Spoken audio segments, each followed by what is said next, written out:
If you want to fix your life, you can't do that, but you can fix the day. So if you want to fix your life, you got to fix the day.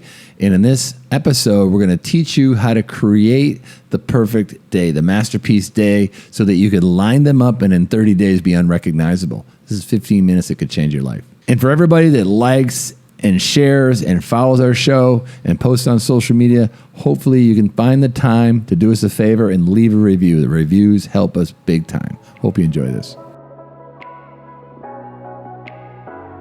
What I really needed was to recreate myself, which means to bring something new into the world that has never existed before.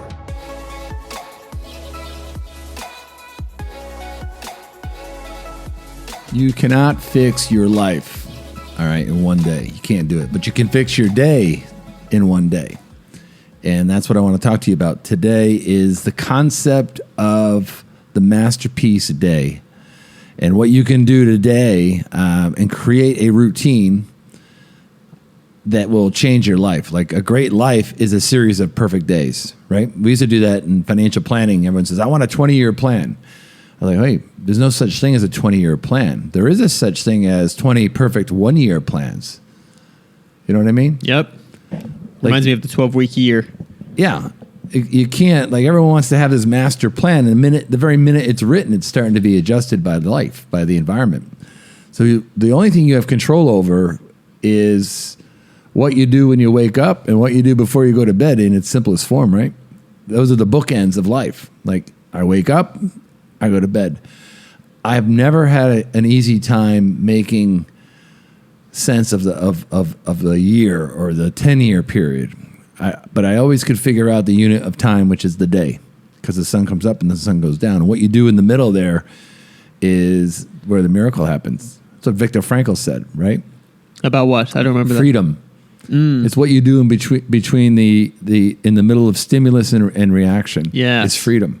The algorithm. He was the one who talked about that. The real thing you have control over is what meaning you assign to anything, particularly suffering.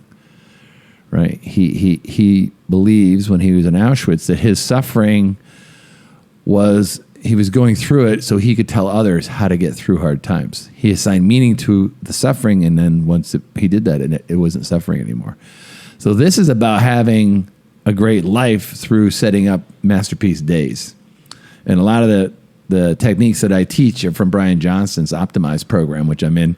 And every day he starts off with a +1, which is a daily message.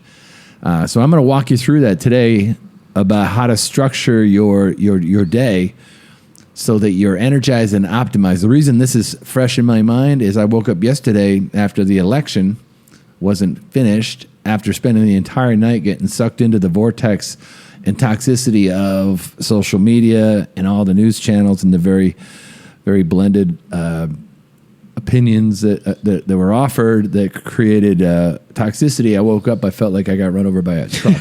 Did you stay up? No, I did not actually. You didn't? I was thinking to myself as I'm going to sleep, I was like, if I find out tonight or if I find out tomorrow morning, like it doesn't matter. Why would I sacrifice my sleep to find out now? And then it turns out I thought it would be done by the morning, but it wasn't. So I'm like, I'm glad I went to sleep. You remind me of Stephen Pressfield. Really? Yeah. He wrote a book called The War of Art. This is the book right here. And Eddie just sent me a text message, said the best part of this book was the fact when he committed to going underground to write his book. Yeah. He came up for air, and someone asked him about Nixon, which was the Watergate scandal. He missed Watergate. Yeah. Like he slept through Christmas. He was so committed to his goal. I mean, you're a routine guy. This is a good topic for you, right in your wheelhouse. That's what I say about sleep. The way you say bookends is because it's a weird concept, but people always ask about waking up early. But I always say you got to go further back and what time you go to bed, because it's easy to wake up early if you went to sleep at 8 o'clock. Like you'd wake up early naturally, right? And it isn't early, yeah, right? It's not early. It's normal. That's interesting. The daily routine is everything, and that's how like people say, I want to fix my life, I want to recreate myself, I want to reinvent myself. Like, what do I do? It's like what you do. What do you do? Is what I'm asking. It's like, what do you do when you wake up?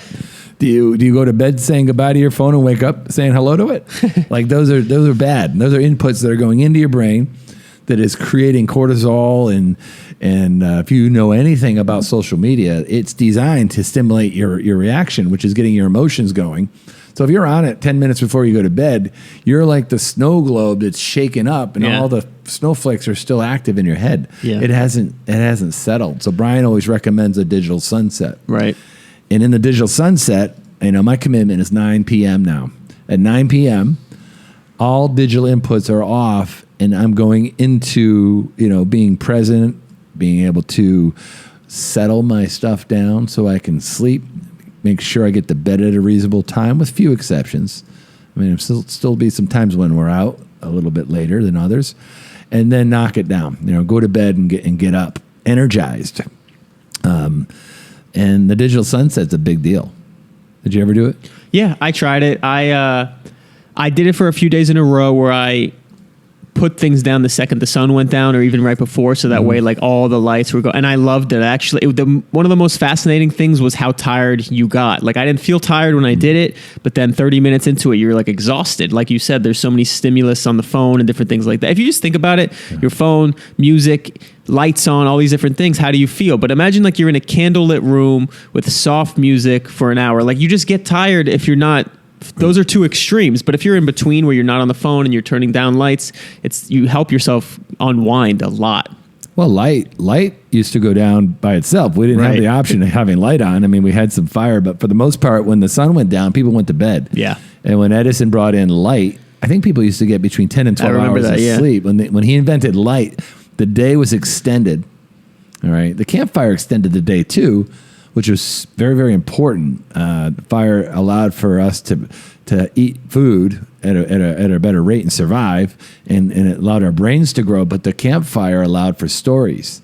So that was a very significant role the fire had. Is we learned through stories. We told stories about our day around the campfire, which is a very healthy thing. But it wasn't 3,000 beeps and buttons from the social media endpoints that's just overwhelming the brain right before you're about ready to retire to bed. So when Edison invented the light bulb, sleep went down from 4 to 8, and now since social media, sleep's gone down from 8 to 6. Mm-hmm.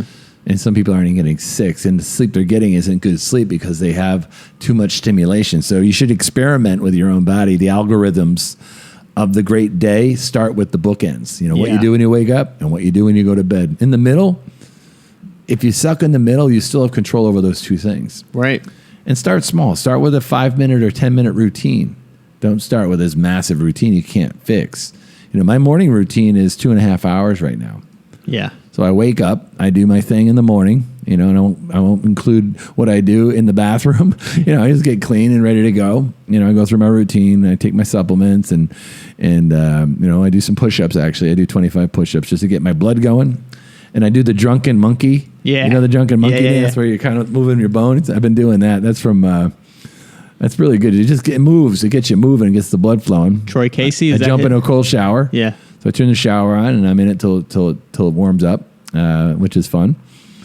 And then I come out and I put the coffee on. I go out into my deck, out looking at the Atlantic Ocean right on the beach, and I start my morning session. And that's when I think the diamonds are, because I'm getting downloads from the universe. It's quiet. I'm alone. And I go through the algorithm of the morning routine, the morning session. What do you do when you wake up? I like to stay off my phone. Like I was telling you, that screen time thing, It doesn't go off till 8 in the morning, meaning like all my apps are shut off. So I don't look at any notifications till 8.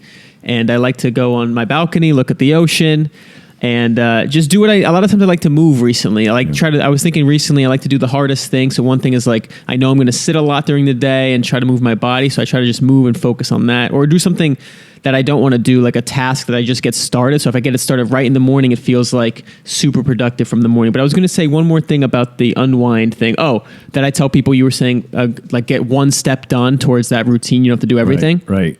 Is that when it comes to sleep, I challenge people a lot of times, try to get in bed at 9, because when I tried to do it, it was way harder than I thought, because you say, okay, I'm going to get in bed at 9. Easy. Sleep is easy. But then 8 o'clock comes around, you realize, I got to eat dinner. Then you realize you got to do the dishes. Then you realize you forgot to take a shower, brush your teeth. Somebody calls you, all these different things. And then it's 10 o'clock and you couldn't even get in bed at 9.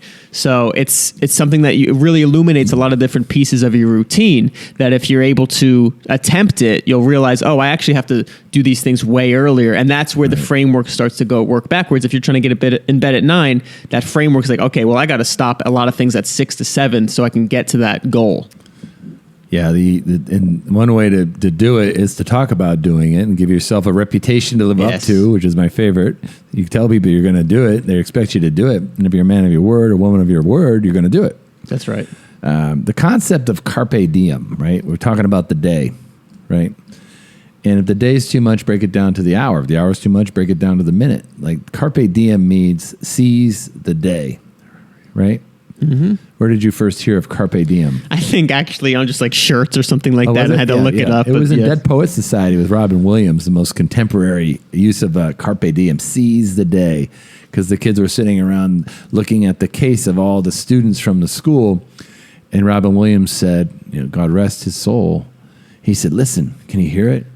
They're saying something to you. They're saying, seize the day, right? Carpe diem means seize the day. And it's Latin for pick the fruit while it's ripe. Mm-hmm. Carpe means to pick, right? Or to pluck. So it means pluck the day out of the world and make it right. And if you want to go backwards even lower, there's another saying in the Latin, carpe momentum, seize the moment. Like you don't have any control over anything except right now. Seize the moment and design and be the architect of the perfect day. Wow. And I'll tell you, in 30 days, you'll be unrecognizable. Not only to yourself, but to your friends and people around you will notice what that is. So here's my morning routine.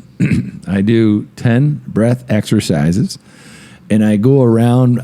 Brian Johnson has the optimized compass, and this is a compass that has different points to it. What points north is wisdom. So it's a virtue of wisdom, and there's a serenity prayer that he kind of repurposed for this. Like, God, grant me the wisdom to know the game I'm playing and to know it well. Mm. And after I say that, I do a breath in through my nose for 6, into my belly so it elevates, and out through my nose for 8.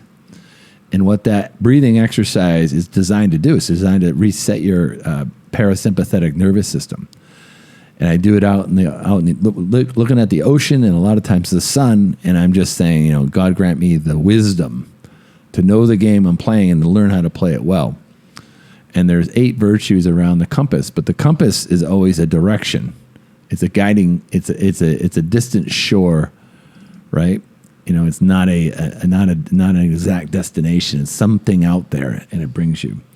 So that exercise is, with love, let me love. God, please let me love. Grant me the serenity to love the way I'm capable of loving and not get bogged down with things that are a hindrance.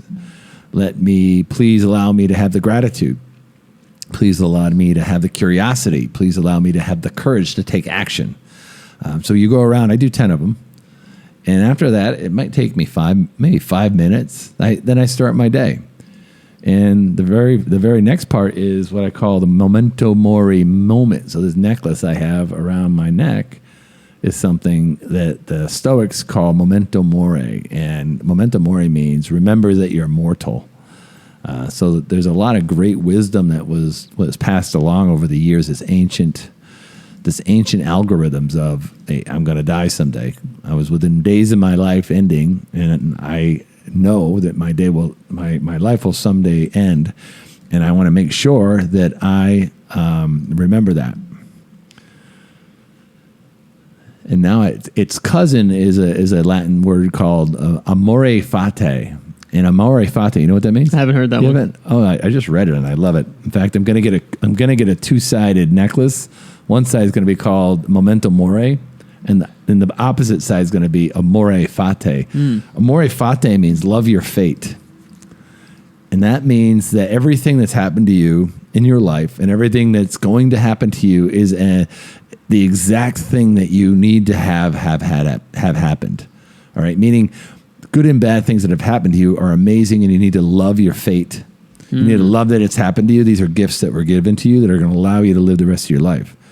Amore fate. So, would I like for me not to have someone else's organ in my body and the chance of it rejecting and me prematurely dying? No. But I'm thankful that I'm here, and I love that happened to me because it changed my perspective. It changed the trajectory of my life. So that's an important part of that.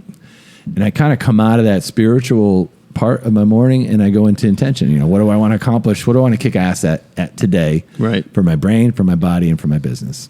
These are just three things I look at. What am I doing to feed my brain?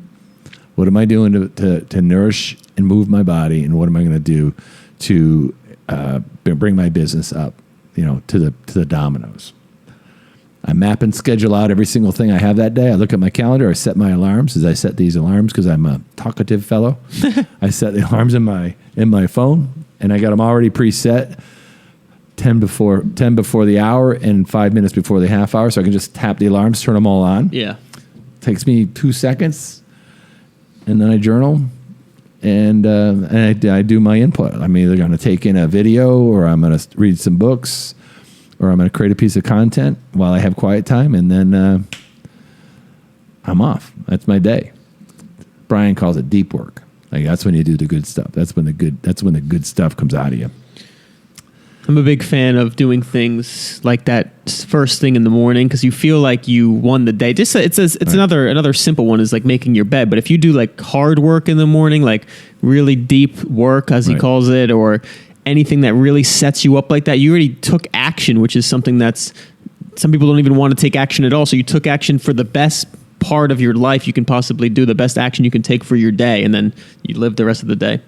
Right. Yeah, that's like once you get started, you're halfway done. I mean, just getting anything done. There's lots of books on habits. Just starting it in the right direction gets you going, which brings you throughout the day. You do your things, and if you set your morning up correctly, you're doing the right things. If you got the wrong things in there,